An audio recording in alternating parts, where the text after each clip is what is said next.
Hello दोस्तों, तो आपका स्वागत है हमारे यूट्यूब चैनल मैथ्स गुरुजी में। तो आज हम आपके लिए लेकर आ गए हैं ट्रायंगल, जिसे हिंदी में बोलते हैं त्रिभुज। तो आइए पहले हम उसका डिफिनेशन देख लेते हैं।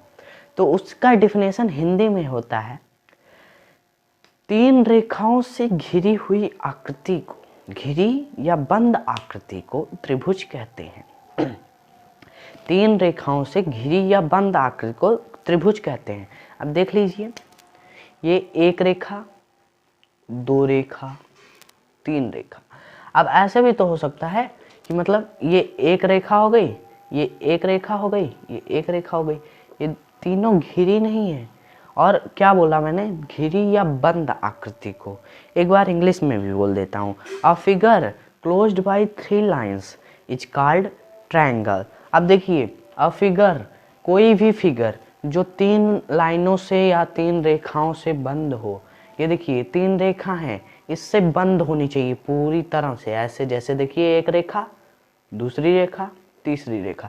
जरूरी नहीं है कि ऐसे ही ट्रायंगल बने। एक रेखा यहाँ रख दीजिए, एक रेखा यहाँ रख दीजिए, एक रेखा ऐसे रख दीजिए, ठीक है। अब देखिए, ट्रायंगल में जो साइड्स होती है ना, तीनों साइड्स, वो तीनों साइड्स, जैसे ये साइड्स, ये साइड 1 सेंटीमीटर है, ये साइड 2 सेंटीमीटर है, और ये साइड 3 सेंटीमीटर है।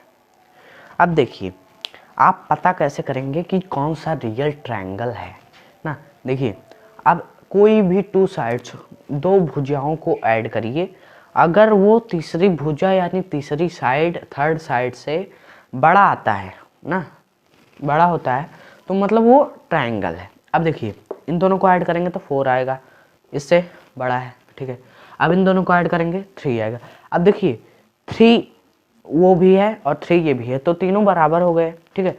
मतलब दोनों बराबर हो गए। इन दोनों को ऐड करने पर 3 आया, ये भी 3 है। जब इक्वल हो जाए, बराबर हो जाए, तब भी वो सही है। या तो इक्वल हो या तो बराबर हो। अब इन दोनों को हमने ऐड किया था, ये हो गया, इन दोनों को ऐड किया था, आ गया। अब उसके बाद कौन सा बचा, इन दोनों को ऐड करना है। इन दोनों को ऐड करेंगे, क्या आ जाएगा, 5। 5 1 से बड़ा है, हो गया। मतलब ऐसे हम ट्रायंगल, अगर मैंने यहाँ पर कह दिया कि ये है 1, जैसे ये 1 सेंटीमीटर, ये 2 सेंटीमीटर, ये 2 सेंटीमीटर, ये 1 सेंटीमीटर। नहीं, एक मिनट। जैसे मैंने कह दिया ये 5 सेंटीमीटर, ये 1 सेंटीमीटर, ये 1 सेंटीमीटर, ठीक है।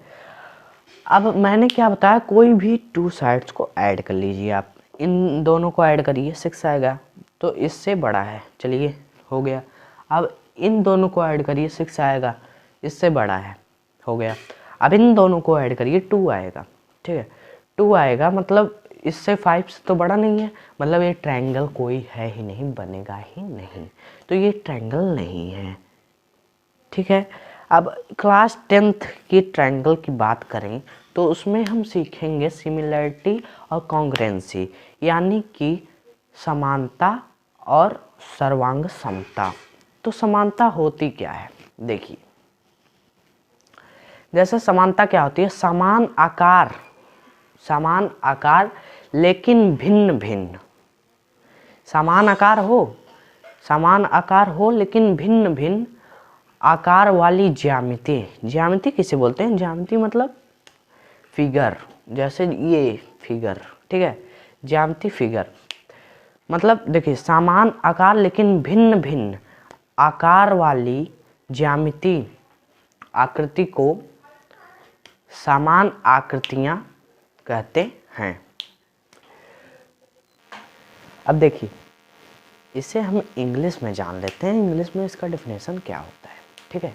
इंग्लिश में डिफिनेशन इसका होता है, geometric shape, geometric figure having same shape. इसका मतलब तो मैंने हिंदी में बताया ही। जियोमेट्रिक मतलब ज्यामिति, geometric figure having same shape but different size is known as similarity, ठीक है। तो सिमिलरिटी को वैसे आपके बुक में दिया होगा समरूपता, समरूपता भी बोलते हैं और उसे समानता भी बोलते हैं, ठीक है। अब देखिए, अब जैसे समरूपता का अगर हम एग्जाम्पल लें तो देखिए ये है एक ट्रायंगल यानी कि त्रिभुज। अब देखिए, अब कोई एक त्रिभुज ऐसा है, ठीक है, देखिए दोनों त्रिभुज ही हैं ना, तो इसमें हमें सिमिलरिटी बताना है। सिमिलरिटी क्या, यहाँ पर एंगल कौन सा है, मान लीजिए यहाँ पर 60 60 60 सबका है, ठीक है, और यहाँ पर भी 60, ये भी 60 डिग्री, ये भी 60 डिग्री है ना। तो देखिए जब सभी डिग्री इक्वल हो तो इसे बोलेंगे क्या, सिमिलरिटी यानी कि समरूपता या समानता। अब जैसे देखिए, अगर यहाँ पर 59 हो जाए और यहाँ पर 61 हो जाए, ठीक है, तो अगर ये ऐसे ही रहे, ये ऐसे हो जाए तो ये नहीं होगा, फिर ये सिमिलरिटी नहीं होगा यानी कि समरूपता नहीं होगा। तो आइए हम एक थ्योरम जानते हैं जिसे हम थेल्स थ्योरम भी बोलते हैं या बीपीटी बोलते हैं। बीपीटी का मतलब होता है बेसिक प्रोपोर्शनलिटी थ्योरम, ठीक है। अब थेल्स थ्योरम क्या कहता है, थेल्स थ्योरम यह कहता है if a line drawn parallel to one side of a triangle, intersecting the other two sides,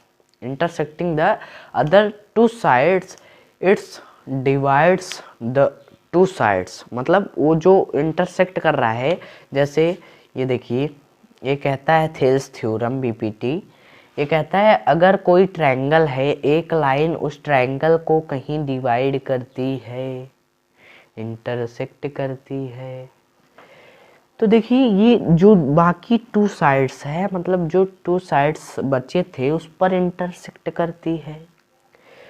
तो जो इंटरसेक्ट करती है वहाँ पर देखिए, आपको जब मैंने आपको बीपीटी बताया तो वहाँ पर क्या है, proportionality, basic proportionality theorem. Proportionality मतलब क्या होता है, ये देखिए, जैसे मैंने इसका नाम दे दिया ए बी सी। देखिए मैं फिगर दूसरी जगह बना देता हूँ, नहीं तो आपको दिख नहीं रहा होगा अच्छे से।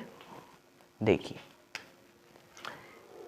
जैसे ये थेल्स थ्योरम क्या बोल रहा है कि कोई हमारा ट्रायंगल है, मान लीजिए ए बी सी, ठीक है, उसमें एक लाइन इंटरसेक्ट करती है, इन लाइन का नाम लिख ले रहे हैं हम, ठीक है, इंटरसेक्ट करती है भैया। अब क्या करेंगे, वो बोल रहा है, देखिए बीपीटी का मतलब मैं बार बार बता रहा हूँ आपको, बेसिक प्रोपोर्शनलिटी थ्योरम, इसे आप याद कर लीजिएगा, बहुत ही काम देगा। देखिए यहाँ पर जो है ए बी सी को ई एफ डिवाइड कर रही है, ये ई एफ बी सी के पैरेलल है। उसमें बोला है कि जो अदर टू साइड्स होगी वो क्या होगी, वो रेशियो में बट जाएगी, सेम रेशियो में बट जाएगी। कैसे बट जाएगी, देखिए इसे कैसे लिखेंगे, A E proportional to E B, ठीक है। अब is equal to A F proportional to F C, ठीक है। अब देखिए ये सेम रेशियो में बटा है,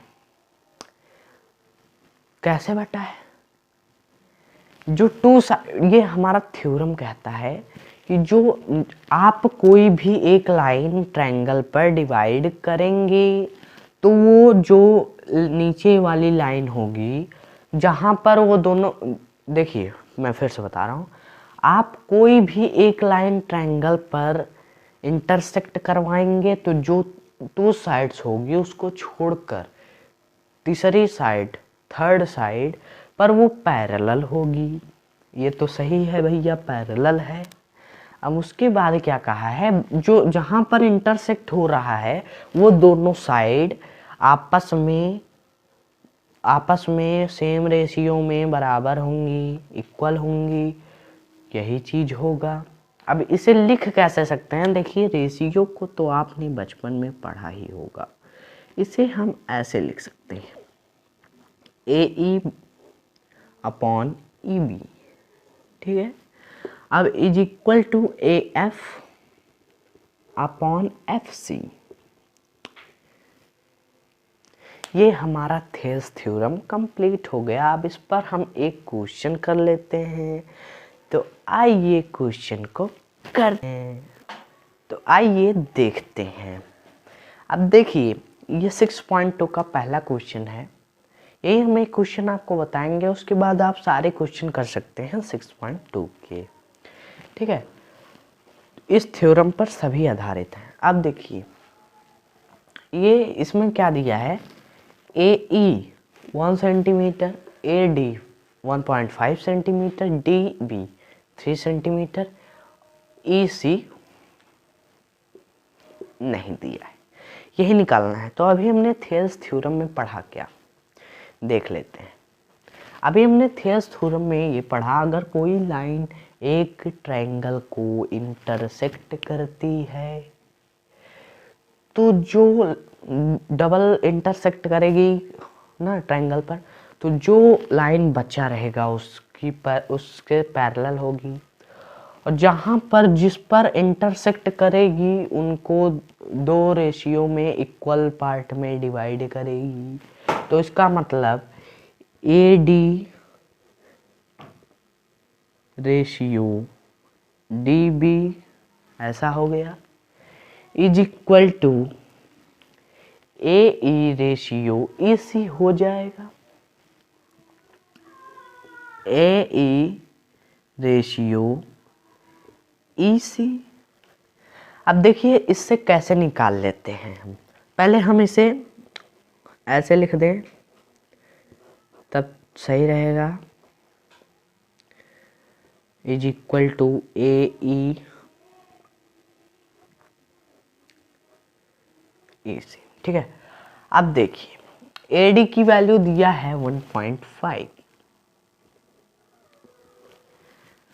उसके बाद डी बी की वैल्यू दिया है 3, इज इक्वल टू ए ई की वैल्यू दिया है 1, ई सी की वैल्यू पूछा है।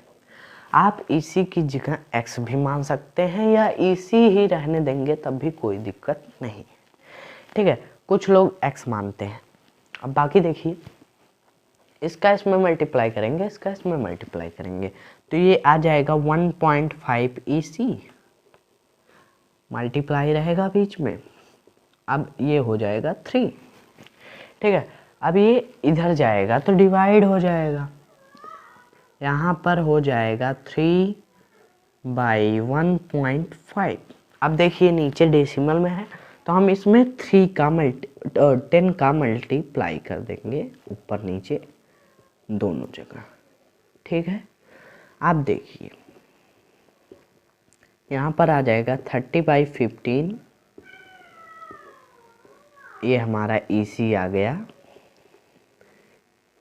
2 सेंटीमीटर,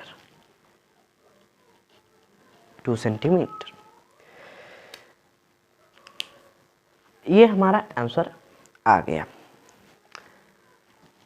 आई होप कि आप लोग को वीडियो पसंद आई होगी। अगर आप हमारी वीडियो पसंद आई हो तो लाइक करें, अगर ना पसंद आई हो तो शेयर करें। धन्यवाद।